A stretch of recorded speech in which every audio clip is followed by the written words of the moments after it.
अस्सलाम वालेकुम, this is Zeeshan इनाम फ्रॉम बिज एडवाइस कंसल्टिंग। दुनिया में हमेशा कोई ना कोई ट्रेंड इन हो रहा था और कोई ट्रेंड आउट हो रहा होता है। इस वक्त बिजनेस की दुनिया में जो ट्रेंड इन है वो है एंटरप्रेन्योरशिप। एंटरप्रेन्योरशिप का मतलब क्या है, उसके लिए हम इंशाल्लाह कुछ मजीद वीडियोस के अंदर डिस्कस करेंगे। अगर सिंपल तरीके से बताऊं तो किसी भी न्यू आइडिया को मार्केट में इन करने का मतलब सादा लफ्जों में आप एंटरप्रेन्योरशिप समझ सकते हैं। अब इस ट्रेंड के अंदर बहुत सारे लोग कुछ कॉमन मिस्टेक्स कर रहे हैं, जिसकी वजह से बहुत सारे एंटरप्रेन्योरल आइडियाज या न्यू बिजनेसेस मार्केट में आने के बाद बहुत ही जल्दी फ्लॉप होकर बंद हो जाते हैं। आज हम कुछ कॉमन 5 बड़ी मिस्टेक्स को डिस्कस करने जा रहे हैं, ताकि अगर आपके पास कोई एंटरप्रेन्योरल आइडिया है या कोई न्यू बिजनेस आइडिया है तो आप पहले ये चीज को समझ लें कि आपको इसमें से ऐसी मिस्टेक ना कर रहे हो। इनमें जो सबसे नंबर 1 और जिसको मैं कहूंगा कि सबसे बड़ी मिस्टेक है वो है lack of market research. Lack of market research का मतलब कि ये बात जरूरी नहीं है कि जिस चीज को आप समझ रहे हैं, जिस बिजनेस आइडिया के आप सोचते हैं कि वो एक हॉट केक की तरह बिकेगा, मार्केट उसको वैसा ही रिस्पॉन्स करे। तो इस चीज को समझने के लिए बहुत जरूरी है कि आप जो भी बिजनेस आइडिया लेकर आ रहे हैं उसके लिए मार्केट रिसर्च कर लें। सेकंड इंपॉर्टेंट चीज जिसको मैं आपसे कहूंगा कि बहुत ज्यादा इंपॉर्टेंस देनी चाहिए वो है स्टार्टअप कॉस्ट की कैलकुलेशन। अक्सर लोग अंडर एस्टिमेट कर रहे हैं स्टार्टअप कॉस्ट को। बहुत सारे लोग ये समझते हैं, मिसाल के तौर पे यार मुझे कैफे का सेटअप करना है तो मुझे उसके कैफे के सेटअप के लिए इतना इक्विपमेंट चाहिए, जगह चाहिए, इतना रेंट डिपॉजिट XYZ करके और बस मैं शुरू कर लूंगा। और वो उसी अप्रोच के साथ मार्केट में आते हैं और उनको ये बात क्लिक ही नहीं करती कि इसके साथ साथ एक बड़ी चीज होती है रनिंग कॉस्ट। रनिंग कॉस्ट के बाद एक और इंपॉर्टेंट चीज होती है कि आपके पास कम से कम 3 से 4 महीने का बैकअप हो। इसके साथ और एक और चीज होती है कि आप डिजास्टर मैनेजमेंट कैसे करेंगे। मिसाल के तौर पे आप बिजनेस रन कर रहे हैं और अचानक कोई मिसहैप हो जाता है तो आप उसको फाइनेंशियली कैसे मैनेज कर पाएंगे। तो आपको इन तमाम चीजों की एस्टिमेट कॉस्ट निकालनी चाहिए। थर्ड मिस्टेक जो लोग कर रहे हैं वो है लैक ऑफ टीम बिल्डिंग। नया बिजनेस शुरू करने जा रहे होते हैं, सोचते हैं कि यार चलो मैं सारा कुछ खुद ही देख लूंगा, मार्केटिंग खुद ही कर लूंगा, सेल्स का मसला नहीं है यार, सेल्स खुद ही संभाल लूंगा, छोटी मोटी मैनेजमेंट भी देख लूंगा। और क्योंकि वो हर चीज खुद मैनेज करने की कोशिश कर रहे होते हैं, इसलिए कोई भी काम प्रॉपरली नहीं कर पाते और वो भी बिजनेस के शटअप होने का या शट डाउन होने का एक इंपॉर्टेंट रीजन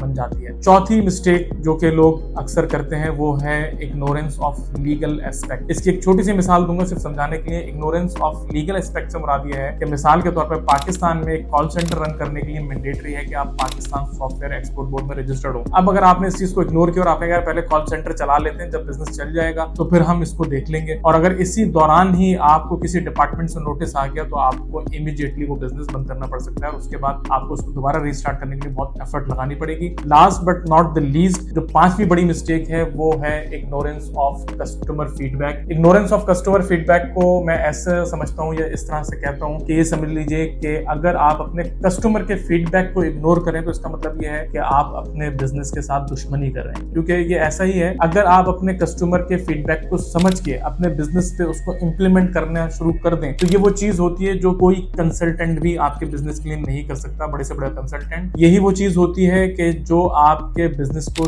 नेक्स्ट लेवल पे लेके जाती है। तो अगर आपके पास कोई बिजनेस आइडिया है, आप एंटरप्रेन्योर बनना चाहते हैं, तो आप इस बात का ख्याल रखें कि ये 5 गलतियां आपने नहीं करनी। मैं एक दफा रिपीट करता हूं, उसके बाद हम वीडियो को क्लोज करेंगे। अगर आप बिजनेस करने जा रहे हैं, मार्केट रिसर्च जरूर कर लीजिए, स्टार्टअप की क्या कॉस्ट आएगी उस बारे में जरूर प्रॉपर कैलकुलेशन कर लीजिए, एक अच्छी टीम बिल्डिंग करें, किसी किस्म के लीगल एस्पेक्ट को इग्नोर ना करें, और अगर इन तमाम चीजों को अप्लाई करने के बाद आपका बिजनेस चलना शुरू हो गया है तो कस्टमर फीडबैक को अपने लिए लाजिम और मलजूम बना लें। Thank you very much. अल्लाह हाफ़िज़।